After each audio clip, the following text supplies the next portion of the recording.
Alguns monges budistas chegam a praticar meditação por mais de 60 mil horas ao longo de suas vidas.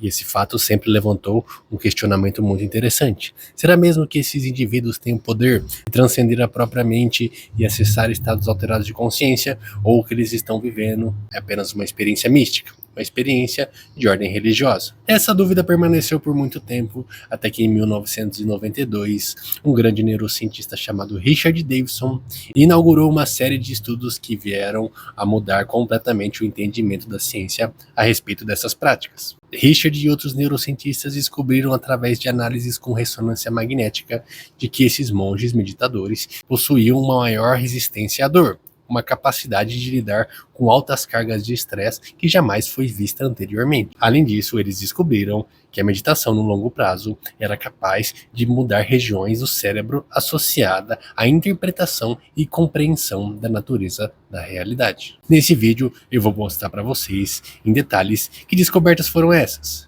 e de que maneira esses estudos mudaram para sempre a história da psicologia. Eu vou me basear totalmente nas informações contidas nesse documentário, que é um episódio dessa série da Netflix.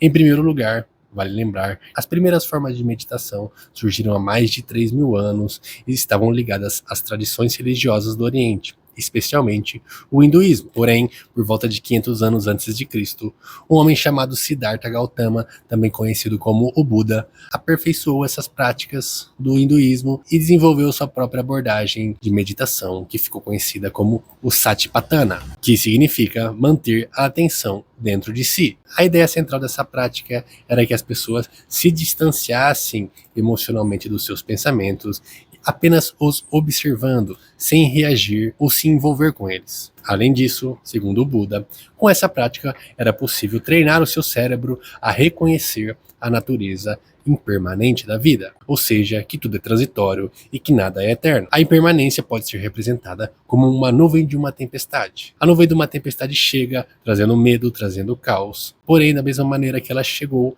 ela vai embora. Ela não é eterna. Nesse sentido, segundo o Buda, assim também são os pensamentos.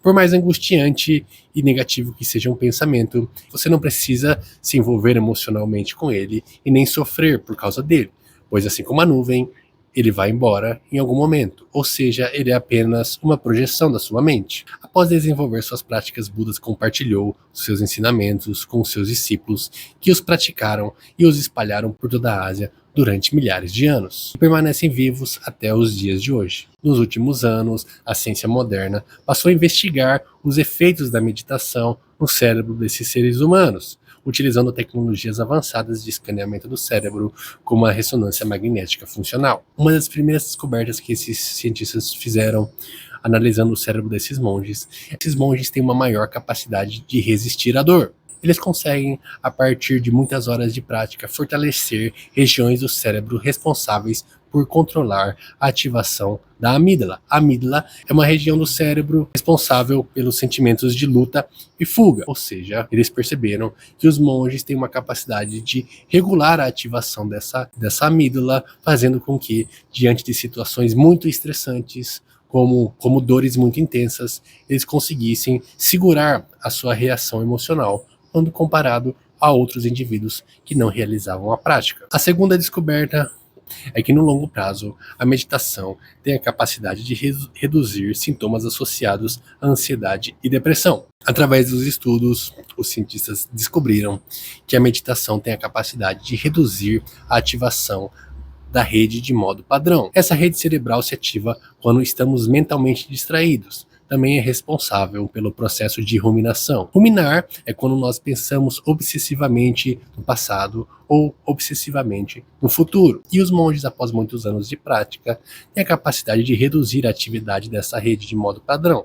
E como resultado, eles conseguem ficar mais focados no presente, mantendo-se longe desses pensamentos obsessivos que causam sofrimento, tanto na ansiedade quanto na depressão. E por fim, a terceira e última grande descoberta que eles fizeram, a meditação ao longo do tempo tem a capacidade de estimular regiões do cérebro associadas à compaixão e empatia. Eles fizeram um experimento onde meditadores foram submetidos aos exames de ressonância magnética. Eles foram orientados a cultivar sentimentos de compaixão durante a prática meditativa. E o que eles puderam observar é que a atividade dos circuitos neurais relacionados à empatia apresentou um aumento impressionante.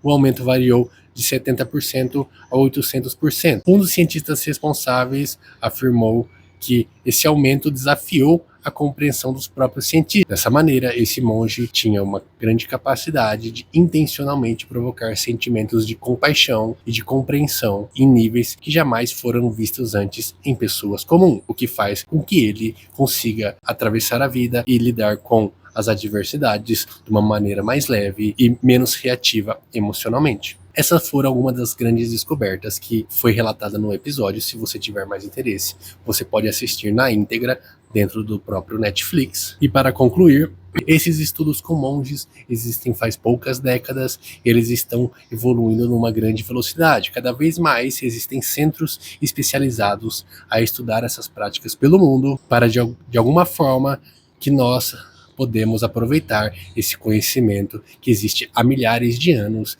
que hoje pode ajudar pessoas que tentam viver uma vida mais tranquila e em harmonia com a própria existência. Se você gostou desse vídeo, se inscreva-se nesse canal, que eu vou postar mais vídeos sobre esse tema e outros assuntos relacionados à filosofia, psicologia e espiritualidade. Muito obrigado.